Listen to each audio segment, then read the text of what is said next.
Good evening and welcome to the Bahamas Tonight, the National Report. I'm Keishla Adderley. Thanks so much for joining us. Topping the news tonight, just days after a new shift system was announced by the Public Hospitals Authority for nurses, more than 500 of them across the capital and in the nation's second city walked off the job today during their one-hour lunch break outside the critical care block of the Princess Margaret Hospital and the Rand in Grand Bahama.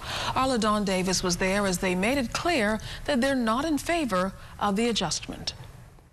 When our news team arrived at the Princess Margaret Hospital's critical care block 10 o'clock on Monday morning, we met an increased presence of police officers manning the premises and keeping the peace as a large group of nurses protested that they would rather quit than to work the hours of a new shift system being implemented by the Public Hospitals Authority. President of the Bahamas Nurses Union, Amansha Williams, told reporters that the Nurses Union is saying absolutely no to a new standardized shift system set to come into effect on December 10th.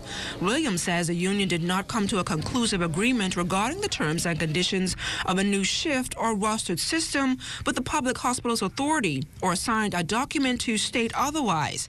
Additionally, she says the only shift change proposal initiated from discussions with the Public Hospitals Authority affected the night shift. Today, they're taking a lunch break, and it serves that they're here serving the country. They're here serving the country. You notice to go days and days without a lunch break? No, we're taking a lunch break today.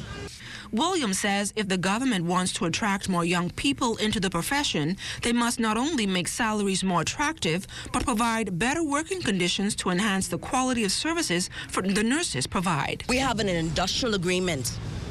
Every year we have an increase of $50 increment.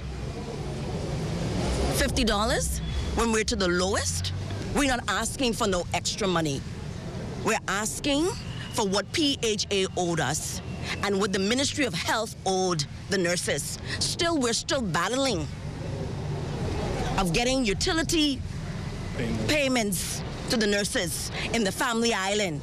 We're still battling to get mileage. We're still battling to get cars to go out in the community for the nurses to function. And while providing quality health care to all patients is a top priority, Williams says the well-being and safety of all nurses in a new shift system is equally important. Our environment safety comes first.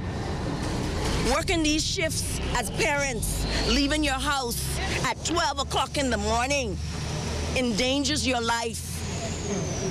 The shift is tiresome.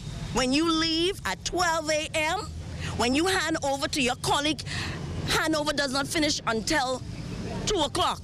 And you have to come back to work at 7 a.m. You're putting my life at risk. But in the meantime, Williams hinted that the union will make its next move if an amicable resolution is not reached. LaDawn Davis, ZNS Network News.